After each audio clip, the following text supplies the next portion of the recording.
is the only pure thing in this world. The fire came from the mountain, burned our forest. My people cried for help. But Ava did not come.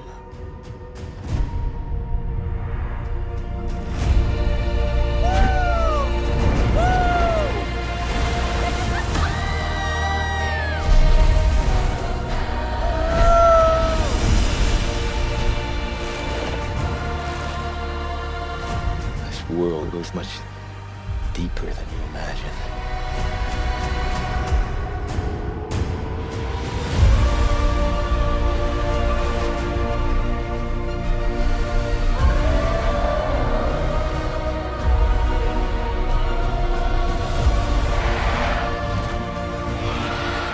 Protect your sister. Yes, sir. Stay under cover.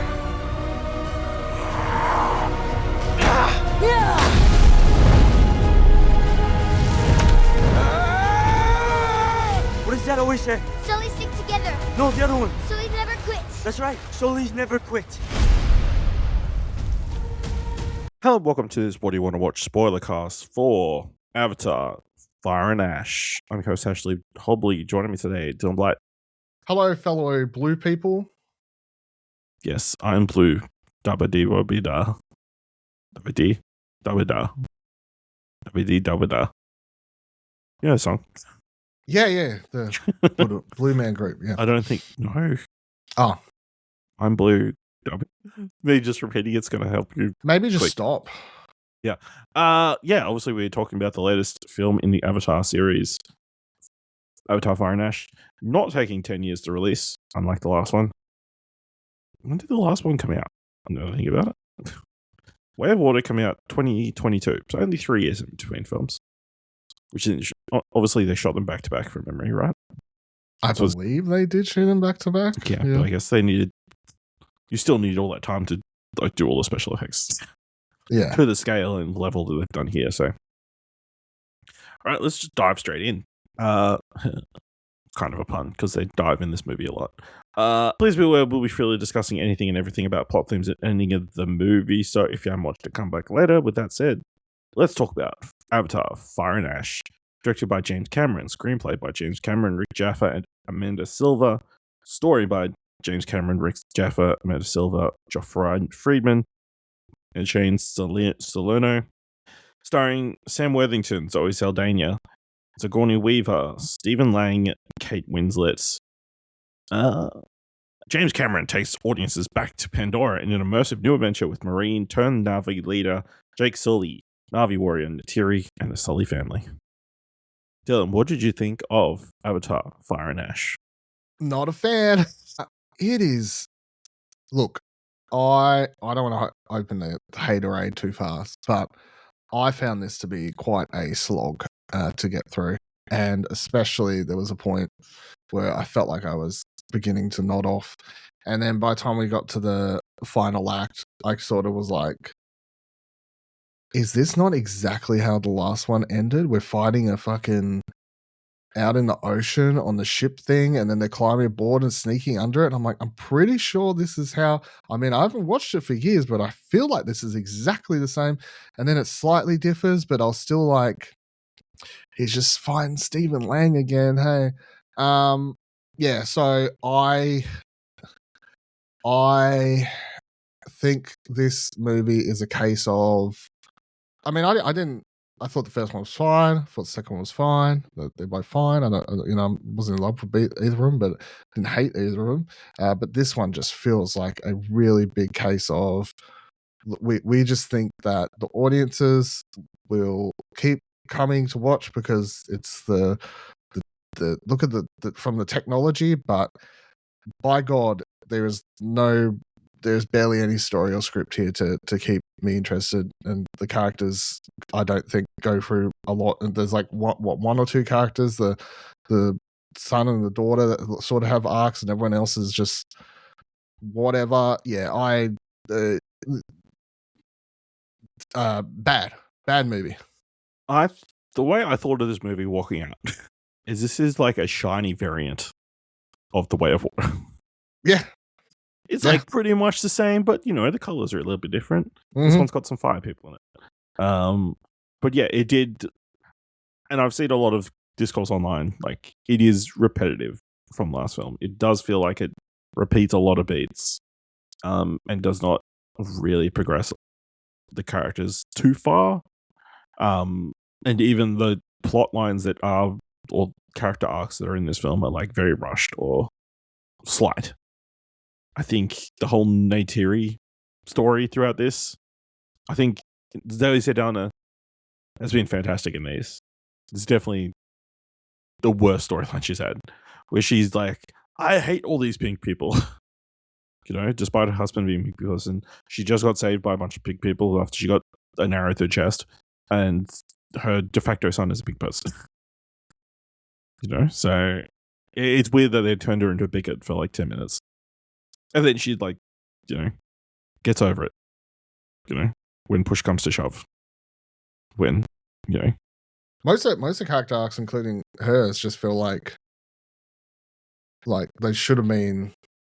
They're like arcs from the last film that just weren't wrapped up, and they're not wrapped up in the first act of this movie and moved on to something else. They're just stretched out across 3.5 hours or whatever. Which is the same thing that kind of happens with the Kitty. Yeah, I think it's the name. Yeah, Sigourney keep track of everybody. Kiri. Kiri. Whatever. So again, weird that it's Sigourney Weaver playing around with the 16-year-old spider. Yeah, her storyline, I guess, a lot of answers. Well, some answers, of her connection with Awa and all that kind of stuff. I mean, some of the spiritual stuff got to me and that kind of thing. I thought it kind of worked, like the whole connection with the world and all that kind of thing. The thing that kind of fascinated the most and was the most interesting thing introduced in this film, I feel like, is the other faction. Let me see if I can find what they're called. Nope, that's the credits to Way of Water. That's why it's not coming up.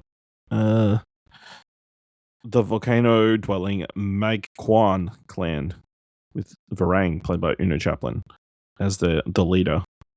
And they're I guess the bad Na'vi. I feel like they just kind of scraped the surface with them and didn't kind of go in deep enough. Imagine this movie with that character where we had sort of wrapped up and moved on from the Stephen Lang stuff in the last film, and we could just focus on doing something more interesting with that character. Or fully commit to the story of him kind of going native and becoming a Na'vi.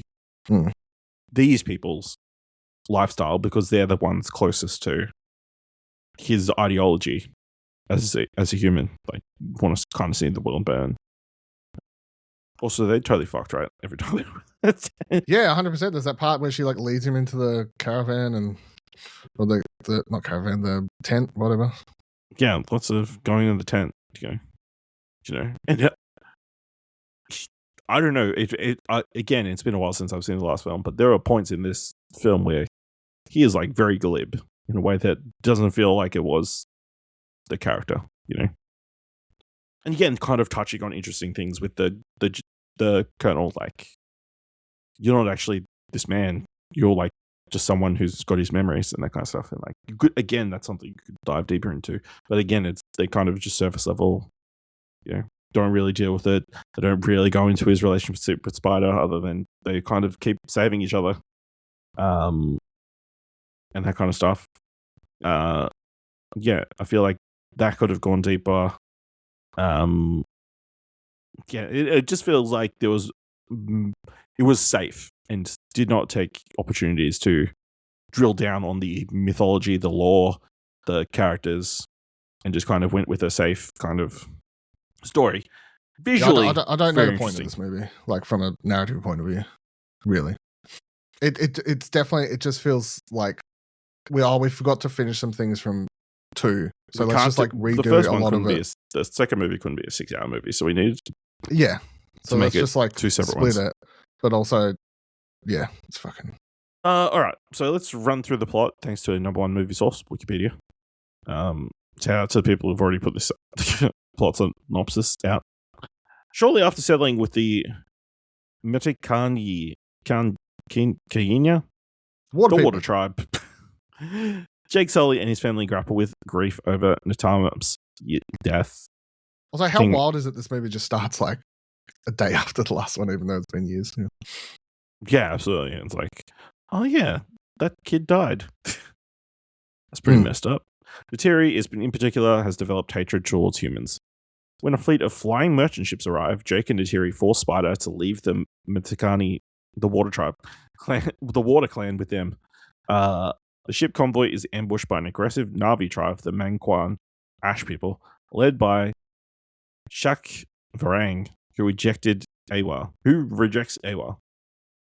Okay. I mean, visually, the airships, whatever that they've got, pretty cool. Question: was this shown in high frame rate at your cinema too? I have no idea. I didn't check. I was like, yes, it's 3D. Okay, let's go.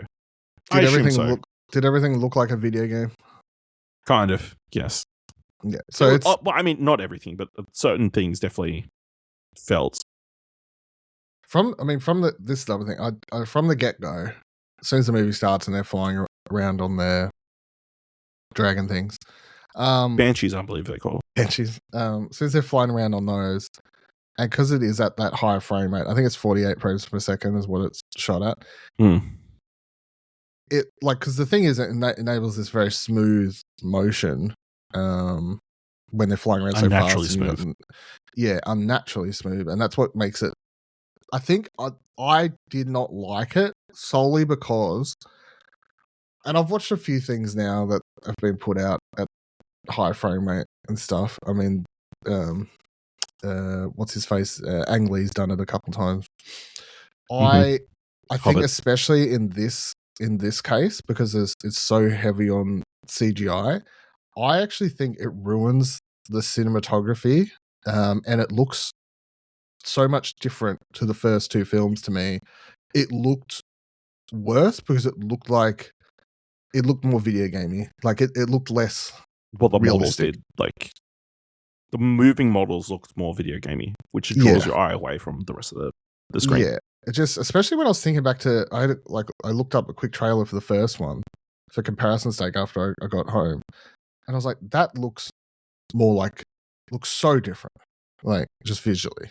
I know it seems weird, but you might be like, surely not, but it is something. So, I mean, James Cameron's whole thing is obviously always just pushing for new technology.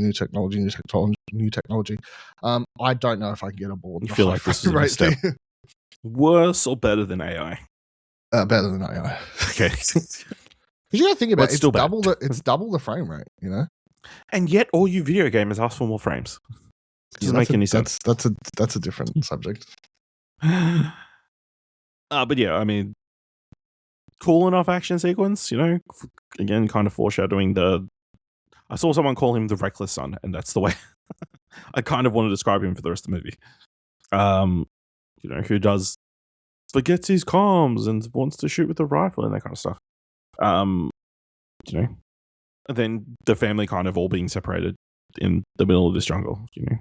I mean, I think that his two sons, before the one died, obviously, in the last film, they were like meant to represent the two sides of Jake Sully, I guess. It's like you got the reckless side of him and whatever, which you see in the first film. And then you've got the other one that was like the more follow orders, the more strict Marine type one. Yeah. The Manquan set fire to the ships, looting and killing any survivors. Jake and Terry and the children are separated. Colonel Miles Quaritch and Lyle Wainfleet, didn't know that was his name, find Jake, and they reluctantly work together to find the children. Spider's oxygen mask runs out of battery and he collapses from asphyxiation while trying to escape. Kiri connects her Q, again, didn't know it was called that, to the ground and goes into a trance. After his body is enveloped by mycelia, Spider gains the ability to breathe on Pandora without a mask. Setting up the rest of the movie, I guess. It's funny how she basically, especially in this movie, I mean, it was set up in the last one, but she's like a combination of Anakin Skywalker and Neo. Yeah. She just can do things that nobody else can think of or do, you know? Yeah, and she's born from the Force. Yes. You know, miraculous conception. You know, she's Jesus. Navi Jesus. Yeah, I mean, this whole sequence, again, fun enough, you know? Ishiri kind of flying back home. You've got the kids kind of trying to escape these. Again, like, definitely setting up this group, the Ash people, like, being very scary. And, like, their whole thing of, like, cutting their cues off so they, you know, can't reconnect with Ash anywhere. And that's, like, they consider it, like, a fate worse than death. It's, like, very, just doing kind of messed up stuff to other Na'vi people.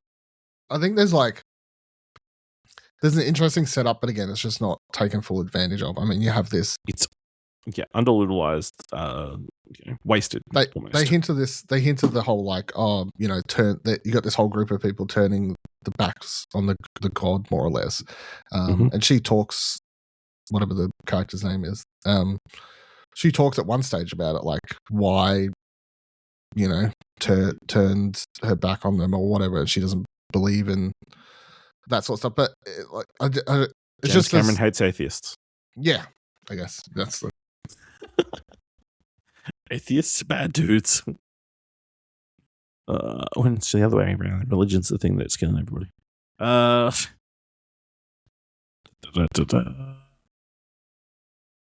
Here we go. Eventually, the children are trapped by the Ash fighters. Quaritch and Jake arrive, and the former teaches Varang how to use guns. Using her power to connect with Awa, Kiri commands the Flora to kill the clock. Yeah, calling it Make the Thunder. Again, also her outfit, like, just straps. Yeah. Is it like very, like, obviously the Na'vi people are not wearing very many clothes during the whole thing, but she is highly sexualized. The thing is, like, realistically, like the designs they're based on, these like tribes. They just walk around naked. They wouldn't be wearing these straps or whatever. It's also this funny thing. It's like, well, we got to cover up these blue people nipples for the kids. Kiri commands the Flora to kill the fighters, and Jake and his family escape. Terry arrives with the rescue party from the forest people, while Quaritch and Waynfield flee. After examining Spider's body, Norm and Max discover an organism inside his body which could be reverse engineered to allow every human to breathe onto Pandora, and that he started to grow his own neural cue from the base of his head, allowing him to connect to the Pandorian wildlife like the Na'vi. Quaritch travels to the Ash people's village, bringing them supplies of firearms and flamethrowers. He convinces them to form an alliance and begins a romantic relationship with Rang. Again, this is like the thing that would be interesting. Like, I guess he is kind of drugged straight away by her. So he's kind of, I don't know how affected. All his actions are kind of infected by that drug, But yeah, the whole thought process of like, let's form an alliance because we've got some similar thoughts. And then over the film, you kind of see his slow progression to adopting their ways, specifically with like the face paint and like not wearing his uniform anymore and that kind of stuff. I think is something that could have been explored more. Yeah, well, he starts doing that sort of stuff, but then he's still consistently talking about just trying to do the mission. So that's true. It's very odd. After the Sully family return to the Water Clan, Kiri helps Spider adjust to bonding with the wildlife, but the two are ambushed and Spider is taken by Quaritch. The latter goes to the Water Clan village with the Ash tribe, demanding Jake. Jake surrenders himself to avoid war, and he and Spider are taken to the RDA base, Bridgehead City. Did we see this in the last movie? This city? Fuck knows. No. Oh, there is a time jump at one point at the start of the film, I think. No, I'm pretty sure they do show up because it's like, holy shit, if they built this whole thing in a year, that's crazy. Because it's like the last film starts and it's like, obviously jumping ahead for many years, and it's like, because originally they kicked all the humans off, and then they, in the opening of that movie, they're like, they come back, and they're not just trying to steal the whatever the resource was. Now they're trying to fully trying to colonize the whole planet. Well, they want the whales, which is you forget about until like 2/3 of the way through this movie. Oh yeah, we want the whales. Quaritch also brings the Mangquan to Bridgehead. Loak looks for the banished Payakan and is soon attacked by a group of squid. That can't be right. They've got to be called something else. He is rescued by Tulkon whales and reunites with Tasseria, Aonung, and Rotox. Rotso? I don't know. Those are the kids. Hundreds of Tulkhan congregate for an annual mating event, which would bring substantial profit when hunted. RDA biologist Ian Garvin opposes the plans, but his advice is ignored. It's crazy they brought what's-his-face back, Brendan Cowell. Clement? Oh, Brendan Cowell, yeah. And then I guess Jermaine Clement also. Well, again, like, we're he's still presuming likable. We need to turn him into a good guy. we still can't remember properly, but pretty sure they did film them back to back. So That's true. That makes sense. Also, wearing Cow lost an arm. He definitely had 2 arms in the last movie. yeah, I think that was the thing from the last one. So Neytiri infiltrates the RDA base while Ian steals a bulldozer to free Jake. Spider also escapes and acts as a human shield to protect Jake as they escape, since the RDA cannot afford to kill Spider for the research potential. After escaping out of the base, the couple argue over Spider's liability. Jake prepares to kill Spider, but stops at the last minute, or a remorseful Neytiri finally accepts Spider as part of the family. This was clear emotional manipulation. Well, Emotional manipulation at its finest. Before all of that, even like when he's captured, Mm-hmm. Jake, and he's like put on show, and like all the humans are taking pictures of him and all that. So that's another thing. I'm like, I sort of wish they'd done more with that, like showing more of the where are those photos going? Just to to the Earth, other people on the base, or they're going all the way back to Earth, like 70 trillion miles away. You know, like the whole thing is they're saying Earth's like fully dying now in the last film, and they're slowly bringing everyone up to that city or whatever. They want to like move on to Pandora, but that's what I assume it was anyway. I don't even know if that's a thing. I think it, it's hard to tell. But yeah, I felt like, especially when they chicken out and don't kill Spider, I'm like, you just set this scene up to like make us feel all emotional that he's going to kill this kid, part of his like his own son, and then you don't do it, even though you'll logically make 100% sense. All right, the kid needs to die. That's the only way that you can keep. No one dies in these bloody movies anyway, so whatever. That's true. Well, only their eldest son. He's the only one who dies. Oh, well, I guess technically nobody dies because they all go to live in the spiritual realm with Ewa. So. After the Sully family return to the Water Clan village, Kiri helps I read that bit. At the Water Clan village, the Tulkhan Council hear Jake's warning of the incoming massacre, but decide not to change their pacifist ways.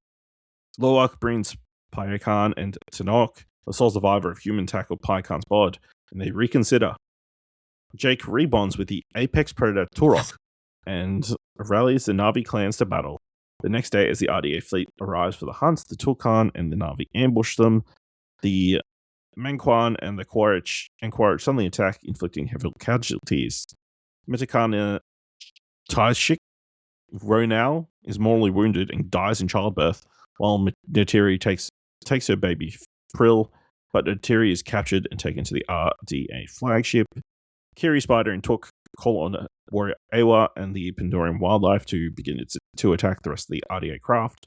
Varang tries to kill Neytiri, but she is rescued by Kiri, leading Varang to flee. Turok destroys the RDA flagship in a magnetic flux, killing Ardmore, while Tanok kills Scoresby. Jake and Quaritch are thrown into the flux and fight each other, with Spider following. Spider shoots Quaritch, but he falls off a floating rock, only for Quaritch to catch him. Jake reluctantly pulls them both up, and Neytiri and her children arrive, outnumbered and unwilling to change his ways. Quaritch jumps off the rocks into the flux. Spider and the clan members connect to the underwater spirit trees, and where they all meet the deceased Na'vi, Kiri introduces Spider to his mother, Grace, and they initiate him into the Na'vi people. Which does feel like the end of the last movie. Yep. Maybe not as tragic. It's such a thing where it's like, okay, so he like, the whole arc he goes through he's like, yeah, no, whatever, peace out, I'll die. And you know, in Avatar 4, they're just bringing him back in another body anyway. So it's like, what? No, there's no way he died in there, jumping off. You don't reckon he lives? Okay. No, he definitely lives. It's like they don't kill the bad woman. She's coming back. Well, she's definitely coming back for sure. Like, let's come back for another one. But she gets a little taste of her own medicine, and then she goes away like a little bitch. Definitely going to come back. But yeah, it was old during this where I was sitting there going, "It's the same fucking movie." Except bigger scale. I think. There's more ships. More ships, yeah, that's true. There's more whales. And this time they've got the Banshees and the Turok and all that kind of stuff. But it also does the same thing that the first movie does, where Awa fucking sends a bunch of creatures to help. It just combines the two endings. As I saw pointed out somewhere, all the humans have to do to win is like make some shatterproof glass. Stop the arrows and the bones and the teeth going through, and they'll be set. Yeah, but I did think the magnetic flux thing was pretty cool. Like it tearing up that ship. Did I miss something like where and why that came? That was always a thing there, I believe. I don't think it's ever explained, but that's the thing. A thing I just thought of. I did enjoy the kind of relationship / tension between the colonel and the general, and like even when he brings Drexel in, it's like because he brings all the Ash people with him, he's like, "What the fuck?" There's so many actors in this movie. I'm like, "Why are you doing this role?" Like, I did think that was interesting, and again, would have liked to see that explored much more. But but yeah, I mean, even the ending, the kids keep getting captured by Quaritch. It's like that's the same thing that happened last movie. It's like it's crazy, But yeah, it's like it's not different. We killed Kate Winslet this time. Okay, cool. Yeah, it's hard to believe that was Kate Winslet this entire time. Pregnant the entire time she's been in these movies, and well, only two. I did enjoy the little one scene I think we see of Kate Winslet and Zoe Saldaña in that like bickering after she's like trying to help her with the herbs and stuff, and like giving her shit. That was fun. Yeah. And then I guess it's like, please save my baby, and that kind of stuff. So yeah, I think it was fine. I think my wrap up thoughts would be, whereas the second film at least made this interesting world feel larger, the third film made it feel smaller. Yeah, I wouldn't say smaller. There was no growth, or very little, minimal growth, and more missed opportunities. So, early box office reports are also people aren't as interested. So, they made the mistake of not releasing it 10 years after the last one. That would have resulted in just increased. It only got delayed like 10 times. So, fucking hell. Anything else you want to mention? Billie Eilish trailer in 3D was cool. That was cool. I didn't realize James Cameron was doing that. Yeah, I watched the trailer for it a couple of days ago on YouTube, but then, they obviously showed it again in 3D, and I was like, oh, yeah, cool. Yeah. Are you going to go watch this movie 3 more times to get 3 more Doomsday trailers? Teasers? No. I'll just read the descriptions online as I have been. I already read I have a hunch what the other teasers are going to be like. The second one was Thor, according to my Reddit sources. Okay. Yeah, it's probably going to be 4 major characters kind of revealed. Yeah, and then like, just apparently the second one maybe. Apparently the second one's like similar. Just says like a couple shots and it says like Thor will return and blah blah blah. So I'm sure it'll. Yeah. Probably next one will be Fantastic Four, right? And then the fourth one will be the X-Men. Yeah, the X-Men would make sense. Yeah. Also, the Odyssey trailer. That's pretty cool. Oh, they didn't show the Odyssey trailer. They didn't show the Odyssey. No, but they showed a teaser for it. What did I watch recently where they showed it? What movie was it? I forgot to tell you. What was it attached to? It was attached to something, and I forgot to say that. I forgot to tell you they showed it. It was attached to something that I watched a couple weeks back, maybe a month ago. I can't think what was out recently.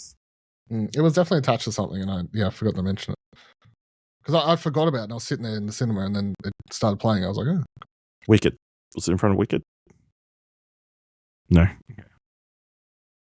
Crazy that we're here at the end of this Avatar Spoilercast about the teasers that we saw at the first start of the movie. Well, that just goes to show. But shown 3.5 hours before. Mm. Slightly more memorable. It's not a good sign. All right, let us know what you thought of Avatar Fire and Ash by letting us know on social media by going to explosionnetwork.com/follow. If you want to help us out here at What Do You Want to Watch, leave us a review on our podcast and Podchaser. Leave us 5 stars, and you can leave 5 stars or just tell people about the show. And if you want to help us out at Explosion Network with all our news, reviews, other podcasts, other content, head on over to explosionnetwork.com/support. Thank you very much for listening. Until next time, remember, I see you. Keep watching stuff, I guess.